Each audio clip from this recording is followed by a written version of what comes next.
सुबह के 8:30 बज रहे थे।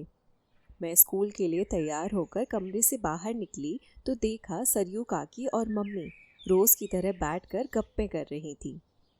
काकी रोज हमारे यहाँ ताज़ी सब्जी देने आती थी। मैं 5 साल की थी, मुझे तब से उसका आना याद है। काकी को कई बार हमने अंदर कुर्सी पर बैठने बोला, पर उसे जैसे दरवाजे की चौखट ही आराम देती थी। उसकी सब्जी की टोकरी उसके बगल में रखी थी, जिससे हरी हरी पालक और लाल टमाटर झाँक रहे थे।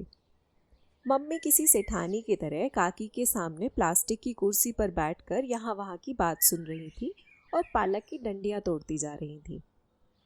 मुझे आता देख दोनों चुप हो गई।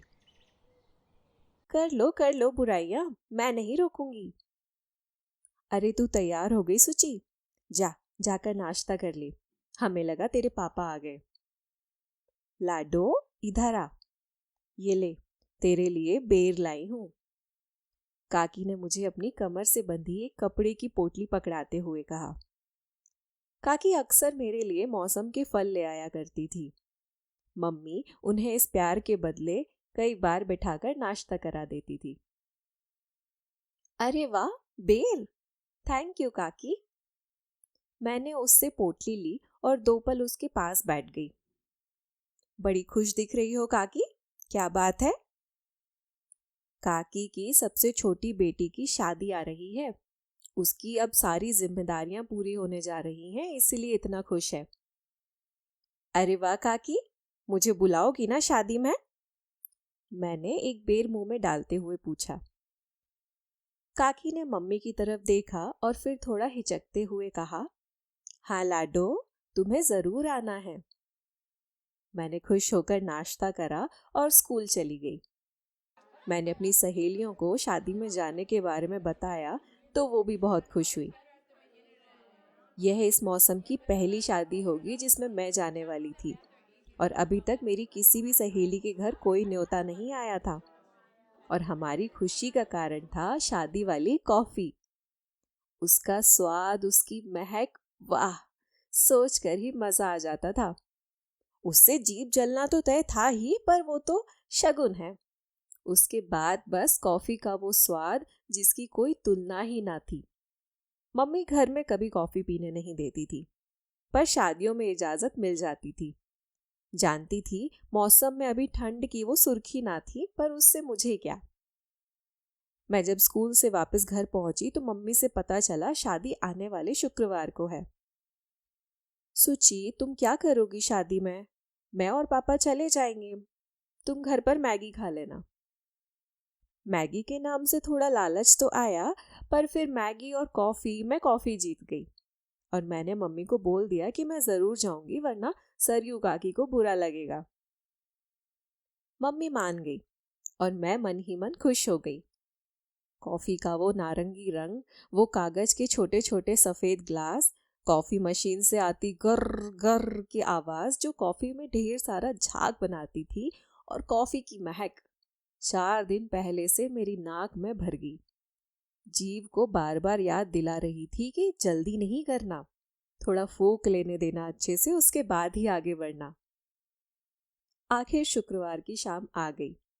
मैंने अपना फेवरेट पीला सलवार सूट पहन लिया और जैसे ही मम्मी पापा तैयार हुए, हम तीनों सरयू काकी के घर की तरफ निकल गए। हम पहले कभी काकी के घर नहीं गए थे, पर सुना था वो 4 गली पीछे ही कहीं रहती थी। सकरी गलियों से होते हुए हम उनकी बताई जगह पहुंचे। काकी का घर छोटा ही था, शायद 2 या 3 छोटे कमरे और छत की जगह खप्पड़। घर को बाहर से गेंदे की झालर से सजाया था और सामने की सफेद दीवार पर एक दिल के बीच में लिखा था, अंजू संग सूरज। बारात आने में अभी कुछ समय मालूम होता था। उनके कुछ रिश्तेदार दरवाजे के आसपास खड़े थे। काकी के बेटे ने हमारा वेलकम करा और उन्हें आवाज दी। मम्मी और मैं काकी के साथ अंदर उनकी बेटी से मिलने गए और मम्मी ने उन्हें गिफ्ट में लाई साड़ी दी। मम्मी वहीं बैठकर कुछ देर बातें करने लगी और मैं बेचैन होकर यहाँ वहाँ देखने लगी। करीब 15 मिनट बीत गए होंगे तो काकी आकर बोली कि हम खाना खा लें। बारात भी पहुंचने ही वाली थी। मम्मी मैं सबसे पहले कॉफी पीऊंगी। मैंने खड़े होते ही मम्मी से कहा। सुची, मुझे नहीं लगता तुम्हें यहाँ कॉफी मिलेगी। मैंने मम्मी की बात अनसुनी कर दी। कॉफी तो हर शादी में होती है। हम दोनों उठे और घर के बगल से ही पीछे के मैदान में जाने वाले रास्ते की ओर बढ़ गए। वहां पहुंचकर मैंने देखा एक छोटा सा मैदान, जिसमें एक तरफ खाने की कुछ टेबल लगी थी और सामने एक छोटा सा स्टेज जिस पर 2 बड़ी लाल कुर्सियां रखी थी। मैं मम्मी पापा से आगे निकलकर खाने की एक एक टेबल झांकने लगी। पूड़ी, सब्जी, पापड़, सलाद, छाछ, जलेबी और पानी पूरी सब दिखा, पर मुझे कहीं भी कॉफी ना दिखी। मैंने कुछ और यहाँ वहां देखा और अब निराश होकर मम्मी के पास आकर एक प्लास्टिक की कुर्सी पर बैठ गई। सुची, कोल्ड ड्रिंक पियोगी? मम्मी ने मुझसे पूछा। कहाँ है कोल्ड ड्रिंक? मेरे दिल में एक छोटी सी आशा की किरण उठी और मैं मम्मी के इशारा करने वाली दिशा में बढ़ गई। सोचा जहां कोल्ड ड्रिंक होगी शायद उसके पास ही कहीं कॉफी होगी। मैं भागी पर वहां कोई भी कॉफी का स्टॉल ना था। मैं वापस से खाने के स्टॉल्स में झांकने लगी कि शायद मेरा कुछ खाने का मन कर जाए, पर मैं घूम फिर कर चुपचाप मम्मी के पास जाकर बैठ गई, जो अब स्टेज पर बैठे दूल्हा दुल्हन को देख रही थी। बारात आए कुछ समय हो गया था और सभी अब खाने और फोटो खिंचाने में व्यस्त हो गए। सुची, तुमने कुछ खाया? नहीं मम्मा, मेरा मन नहीं है, मैं घर जाके मैगी खा लूंगी। अच्छा चलो हम फोटो खिंचा लेते हैं। नहीं मम्मा, आप जाओ। मम्मी मेरी उदासी समझ गई, इसलिए उन्होंने जिद नहीं करी। वो उठकर गई ही थी कि एक हाथ जिसमें चाय का एक कप था पर उससे मध्यम सी कॉफी की महक आ रही थी, मेरे सामने आ गया। मैंने देखा कि अपने थके हुए चेहरे पर मुस्कान लिए मेरे बगल में सरयू काकी बैठी थी। लाडो, तेरी कॉफी। मैं एक टक उन्हें देखती रही और कुछ ना बोली। लाडो, तुझे कॉफी चाहिए थी ना? मैंने सुन लिया था। काकी ने मेरे सर पर हाथ फेरा और मुझे कप पकड़ाकर स्टेज की तरफ बढ़ गई।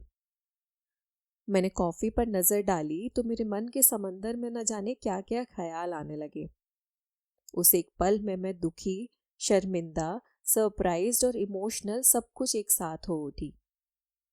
मुझे वो सारे फल याद आ गए जो काकी मेरे लिए लाई थी।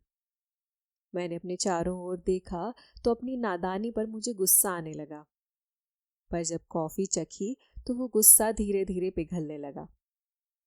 कुछ देर में जब मम्मी पापा वापस आए तो मैं भी अपने विचारों से बाहर निकली। मम्मी ने पूछा, ये क्या पी रही हो सुची? मैंने काकी की तरफ देखते हुए, जो अब स्टेज पर अपनी बेटी के बगल में खड़ी थी, कहा, दुनिया की सबसे प्यारी और टेस्टी कॉफी मम्मी।